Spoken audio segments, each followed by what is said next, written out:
Welcome in, everyone. Welcome.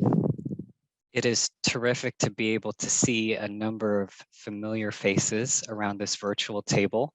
You may not hear from me for too long, but just quickly, my name is Brian Guerrero. I use he, him pronouns, and I'm the Assistant Dean for the Arts and Sciences Center for Career and Professional Success. And I am just so delighted to be able to welcome all of you, all of my colleagues, to Graduate Student Career Options, Discovering and Planning for What's Possible.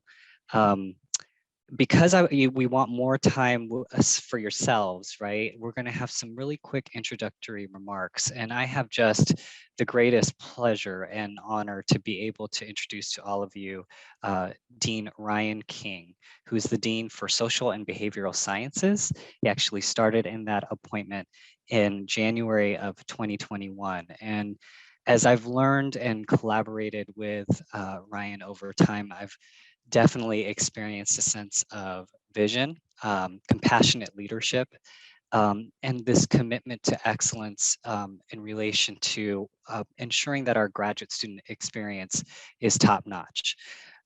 So without further ado, I do want to bring in Ryan so we can go ahead and kick off and have a formal introduction. So again, thank you for taking the time for being with us today. Great, and thank you so much, Brian. I appreciate that overly kind introduction. I just want to begin by thanking everybody who helped put this together, because the idea for this webinar, which will focus on graduate career preparation, originated from two sources. One of which was the Graduate Studies Working Group, which was a committee that met bi-weekly last spring with the goal of identifying areas of improvement in graduate education in the College of Arts and Sciences, and then to provide recommendations on how to address those shortcomings. And one of the areas of emphasis that came out of that group was that we can still make improvements in the area of career success. The second source was the Brian Guerrero himself, Assistant Dean for Career and Professional Success, who he was not only an instrumental member of that working group, but also has an uncanny ability to put ideas into action. So Brian, thank you for helping shepherd this along. The working group identified graduate student preparation for academic and non-academic job markets as a worthwhile investment of our time and energy that would strengthen the employment of our graduates and also enhance the reputation of our graduate programs.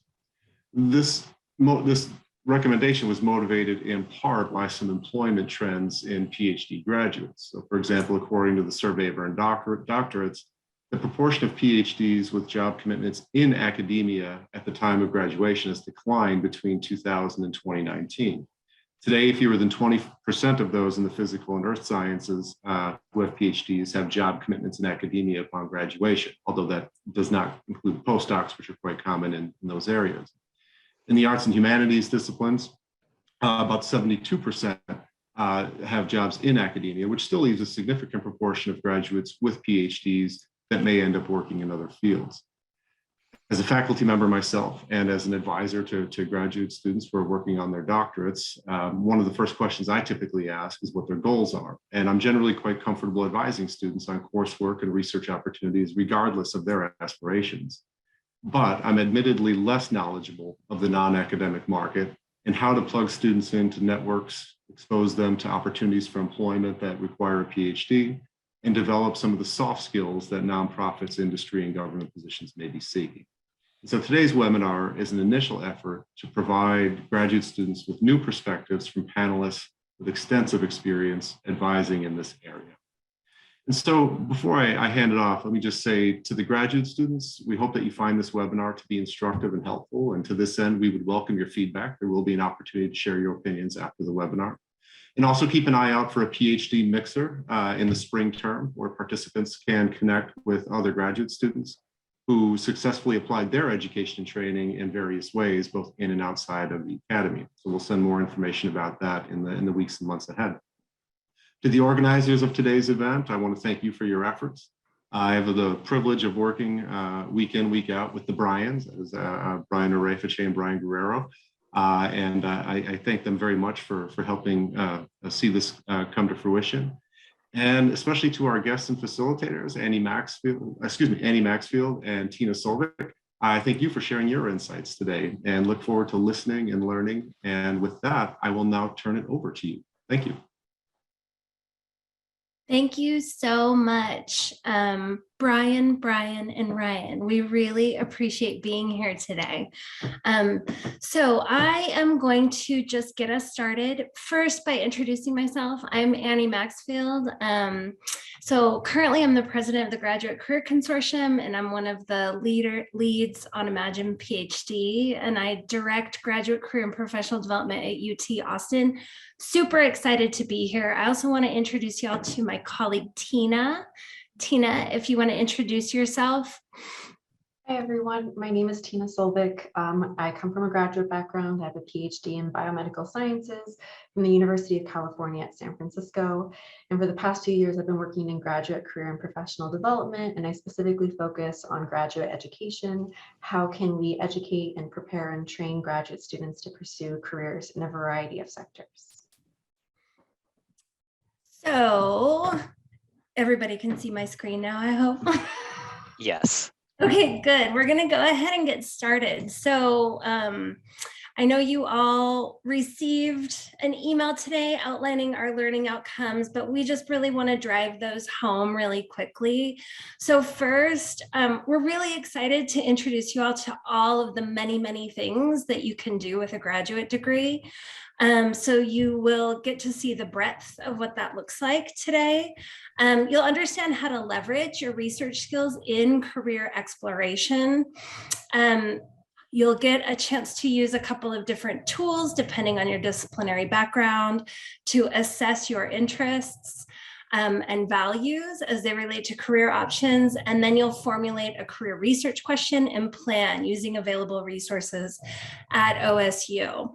So with that said, let's start with just looking at all the cool things that you can go on to do as graduate students from OSU. So we did a little bit of LinkedIn sleuthing, and we looked at a lot of the career outcomes from OSU, and just kind of pulled a couple of those so you could really get a sense of where do people go and work from OSU and what are they doing? And I just found some of these really, really interesting, but I think the big take home is a lot of these opportunities, like decision analyst at the American Museum of Natural History or jury consultant at Litigation Insights, they are models of work that you may not naturally know or think about because they aren't models that you might see in your everyday, right? So as you're in a graduate program, you're often surrounded by one very clear model,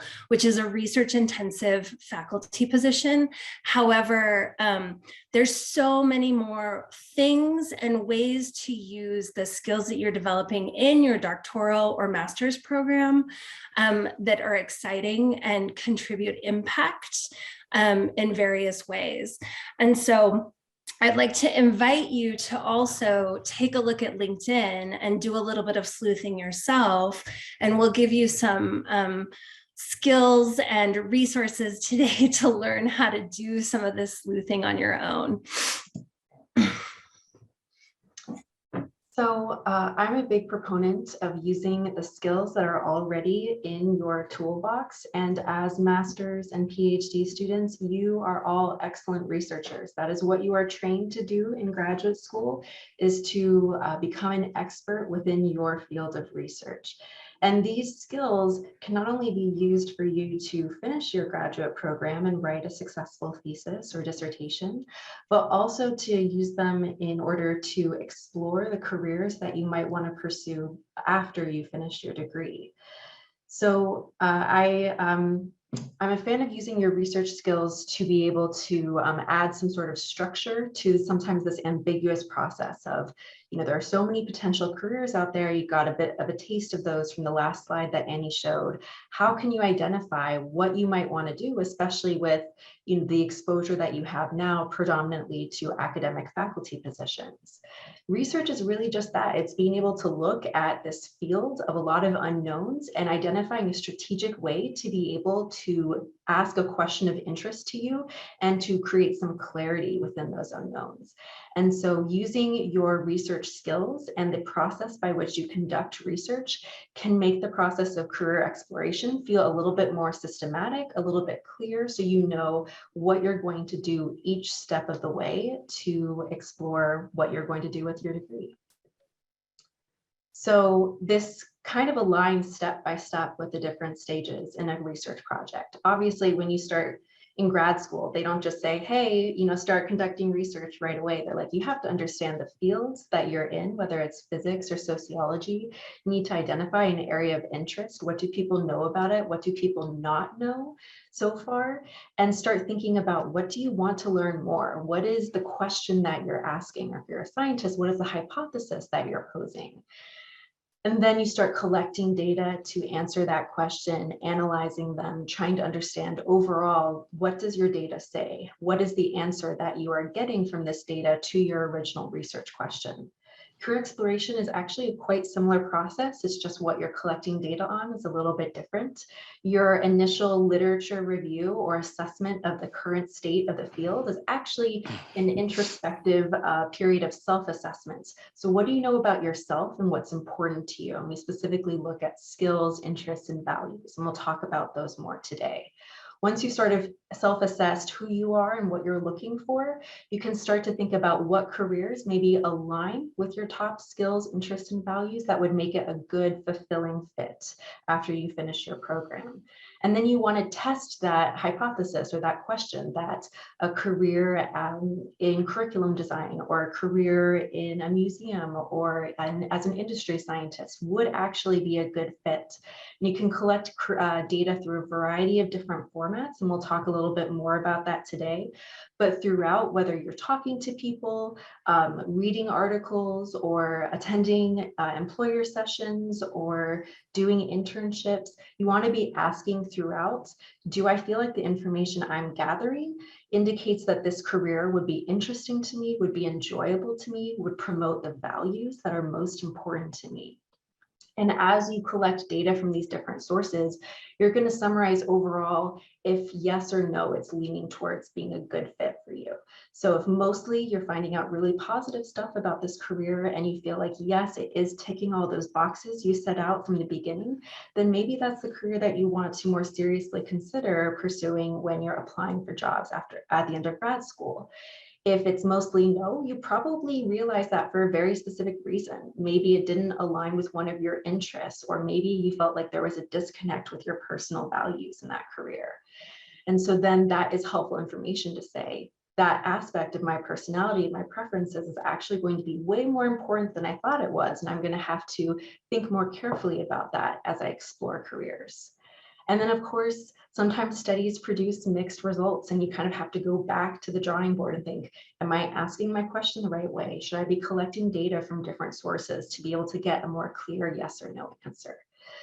So using your ability to proceed through these different steps of the research process, you can actually create some sort of structure and organization around this process of exploring what you're going to do with your master's or PhD.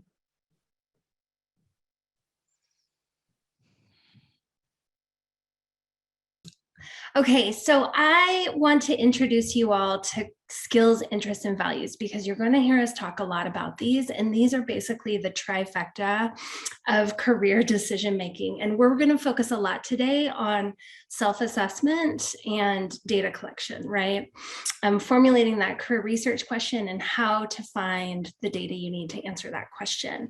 So these are the three questions we want to get at first. What are you good at and like doing on a daily basis? So this is skills, and often this really equates to the function of your work.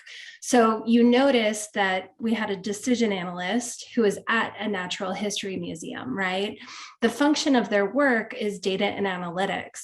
So thinking about what you do on a day-to-day, and we know from research that you've got to do something you're good at every day in order to enjoy your work and also progress within your work.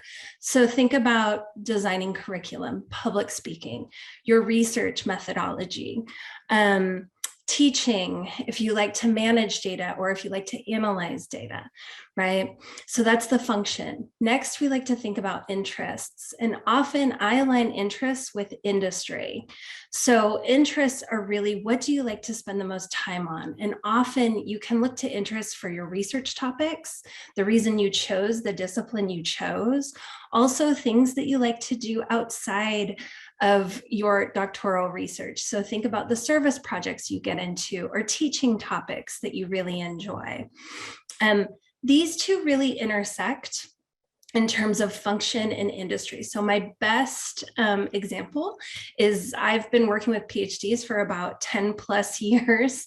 And I worked with a physics PhD at UCLA for about a year and a half. And he was very clear he wanted to work in data and analytics, big data. But every time we met, he talked about food. He loved food. We would talk about new restaurants that were opening or what we were cooking. And so we decided to really explore that. And his first job ended up being, out of his physics PhD, he did data and analytics at Blue Apron. So really seeing the way those two can intersect and create something that you might not have expected, but can really lead to more career satisfaction in kind of identifying how those two work together. And then finally, our values. And values are where I like to really start the conversation, but I like to think about your work values in terms of what are the parameters for your work environment. You would never just go rent an apartment. You typically have parameters for what that apartment needs to have, right? How many bedrooms? Are there neighborhoods you want to live in? What's your price range, right? Same thing for a job, except for we're really using values like, how important is financial security to you? What kind of impact do you want to have? Is intellectual curiosity or intellectually challenging work important, right? Do you need stability? And really only looking to roles that kind of meet those parameters so that you can maximize your time as a graduate student and also your resources and thinking about applying for jobs. So this is where we're going to spend a lot of time today as we go into some of our breakout rooms in a little bit. So, like any research project, you're going to encounter new information that will make you step back and reassess. Maybe you're in the middle of exploring a career in consulting. Maybe you're in the middle of exploring a career in consulting, and then you decide, oh, I actually do not want to travel, and I'm not finding a way that I can be able to pursue this career without that aspect of my value, without that value being honored. And so then you have to go back to the drawing board. So like any research project, you're going to be assessing continuously and thinking about, are you exploring the right career? If so, if you're not, how can you use the information you're gathering to maybe pick a different career that might be more in alignment? And the first career that you look into and kind of explore more thoroughly might not be the career that you end up in. I think personally, as a graduate student, I pursued like 3 or 4 different careers before I realized that what I'm doing now is actually what I wanted to do with my time. And it was through understanding how careers aligned with my skills, interests, and values that I was able to kind of keep myself in check and saying, oh, I'm going down the right path or I'm not. And I need to go back to the drawing board and think about something else. So there is going to be an iterative cyclical nature of this, not just now, but honestly for the rest of your life. You know, careers are incredibly fluctuating these days. Just because you enter a career in a specific industry or a specific type of work doesn't mean you're going to spend the rest of your life doing that work. Every few years, you're going to be assessing, do you like your role? Do you like your industry? Do you like your organization? And maybe do you want to change? How do you want to change? So this skill is not only going to be important for thinking about what you want to do for those first few years after your master's or PhD, but also as you continue to check in with yourself in your future career and think, am I happy with what I'm doing? Or do I want to explore something else that might be more fulfilling? So we are going to now split by disciplines. Arts, humanities, social and behavioral sciences are going to stay in the main room with Annie and look more at a tool called Imagine PhD. And natural, mathematical, and life sciences are going to enter a breakout room, which Alan, can you please open those? A breakout room titled NMS main session. It should be the first room in the list. So you would click that little 4-square icon, go to NMS main session, hover over the number, and then click join. It's a link. So for those who might not be clear, I know we have some biological anthropologists in the room. I think you're going to need to decide if you want to stay in humanities and social science or look at more kind of STEM related roles. We are going to, this will be an interactive session. We are going to use a couple of self-assessment tools. And so the room you choose will really determine what kinds of opportunities you're going to be looking at today. Okay, well, I'm going to go into the NMS main session and wait for a little bit for everyone to filter in there, and then we'll keep going. Great.